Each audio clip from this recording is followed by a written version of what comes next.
ងគ្រាមខ្មែរសៀមមេរៀនចងចាំសត្រូវឆ្លៀនពៀនចោលប្រវត្តិសាស្ត្រអំណះតទៅត្រូវចាំឲ្យច្បាស់មិនខ្លាំងមិនឈ្នះគង់អស់ទឹក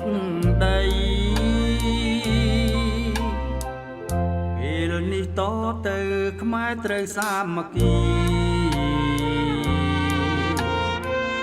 ខ្មែរបែកបាំងគ្នានឹងជួបគ្រោះភ័យ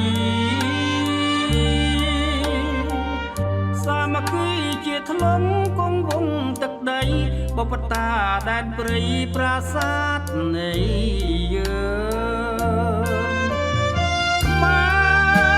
រត្រូវតែខ្លាំងខ្មាំងត្រូវបាំងរាប្រលឹងដូនតាមិនអសងខឹមជាខេមរាដីដូនតាយើងខ្មែរអើយភ្ញាំងខ្លួននាំណែងតទៅបើខ្មែរបែកបាំងជាងនឹងអន្តរាយគេនឹងមើលងាយវាយកទឹកដី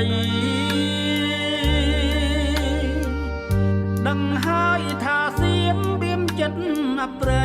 ចង់ប្លន់ទឹកដីដល់រាបរៀងមក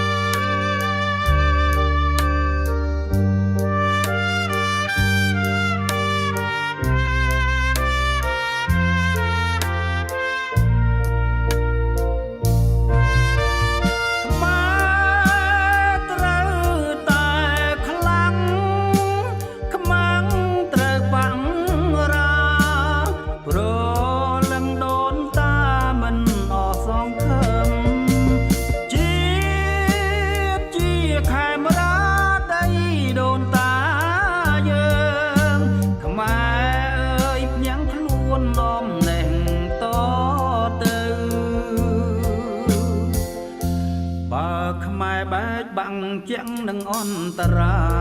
យគេនឹងមើលងាយវាយកទឹកដីដឹងហើយថាសៀមបៀមចិត្តអប្រៃចង់ប្លន់ទឹកដីដល់រាបរៀងមក